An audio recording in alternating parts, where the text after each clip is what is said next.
Welcome back to Open Window Politics. Today we're going to be going through my latest prediction for the 2026 U.S. Senate elections. So we'll get started. Already characterized all of the safe states. With that brings Republicans to 45 seats, to Democrats 43. So Democrats are already running from behind in the underdog, and you'll see more of that unfold. So I'll start out with the likely Democrat states. For that, there's really just going to be the one, the state of Minnesota. The state has had a pretty consistent history of voting for Democrats, and I don't think that this will be the election where that breaks. So that is going to be one more seat for the Democrats. And then there are going to be a few in the likely Republican column. So I'm going to go with the state of Florida. I think Florida may be the only other one in the likely column. I'll be going over the other states next. But I think Florida will probably be in the likely, but that's going to be a seat pickup a hold for the Republicans. And then as far as lean seats go, I'm going to go with New Hampshire for the Democrats, brings them to 45 to 46.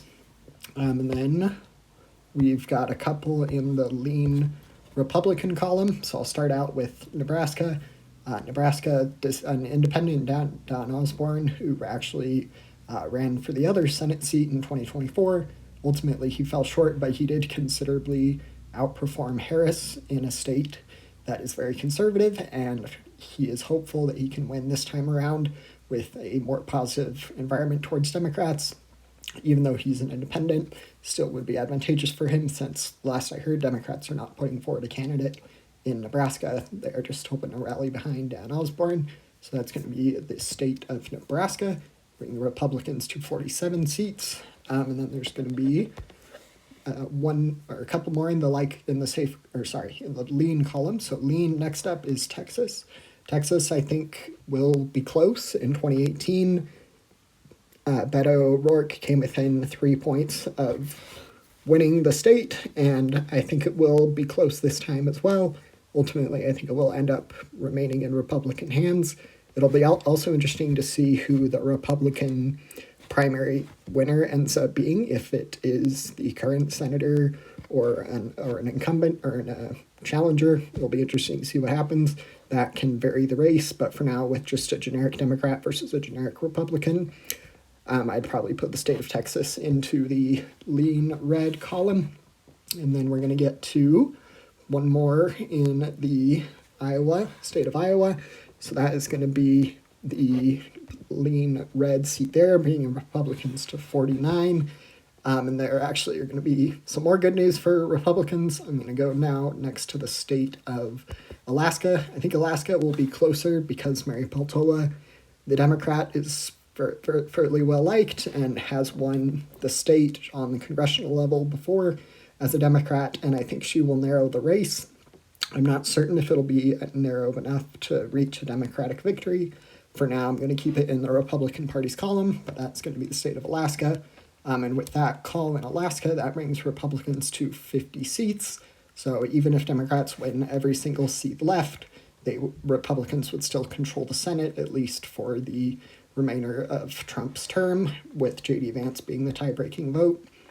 So that's going to be Alaska, and then there'll be one more state in the lean column, that being the state of Ohio. Ohio would normally be in the likely. However, a former popular Democrat, I can't remember his name, Sherrod something, is running for the seat for the other Ohio seat in the Senate. And I think Sherrod Brown, that's it. He will narrow up the race, but I don't think it will be enough to build enough momentum for a Democratic victory in the state. I think the states along the Rust Belt will become more and more Republican friendly, so it'll be interesting to see how Sherrod Brown does, see if he can close the gap. I might be willing to put it in the tilt category if we continue to see momentum building on Democrats' favor, but it would still be in the Republicans' party's column. So that brings Republicans to 51 seats, so they can afford to lose a vote in the Senate and still pass something with J.D. Vance tie-breaking vote. And then I'll move on now to the tilt rating. So I will start with the state of Georgia.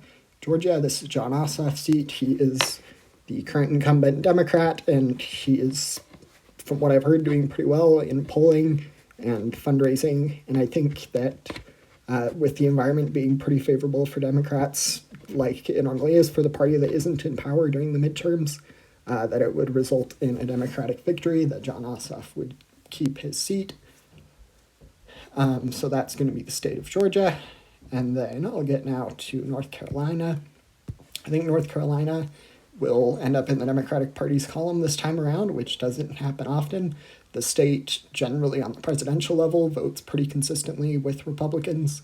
It hasn't gone blue, if I remember correctly, since 2008, so it would be a shock if Democrats could win, but I think they've got the right candidate in Roy Cooper, who is a former Democratic governor who, of course, won the state for his governor election, so I think he would do well, the incumbent Republican is not running for re-election in North Carolina, so it'll be interesting to see who gets picked for the Republican primary in that state. If we see a more extreme candidate on the Trump end of things be put forward as the nominee, I think that would make the state of North Carolina even more likely to end up in the Democrats' column, but it is going to be a swing state nonetheless, so it's going to be close, but I'm going to put it into the Democrats' column. And then we get to the state of Michigan.